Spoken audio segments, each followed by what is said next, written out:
आपको दिया है sec x minus 10x is equal to 1/3, तो sec x प्लस 10x का वैल्यू फाइंड करना। आते हैं सोल्यूशन पर।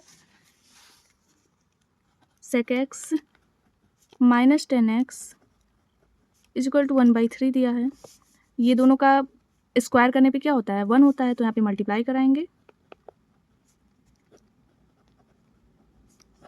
कराएंगे, इसी के अपोजिट साइन से। ऐसा हमने बहुत सारा क्वेश्चन 2025 में ही सॉल्व किया है, आप हमारे चैनल पे विजिट करके देख सकते हैं। LHS RHS दोनों में हम किससे, इसी के अपोजिट सिंबल से मल्टीप्लाई करा रहे हैं, क्योंकि यहाँ पे अभी इन दोनों का क्या वैल्यू हो जाएगा, 1 हो जाएगा, क्योंकि ये क्या है a square minus b square, यानी sec square x minus 10x square x हो जाएगा, जिसका वैल्यू 1 होता है। तो यहाँ पर क्या बचेगा, यहाँ पर बचेगा, ये इधर आ जाएगा तुरंत।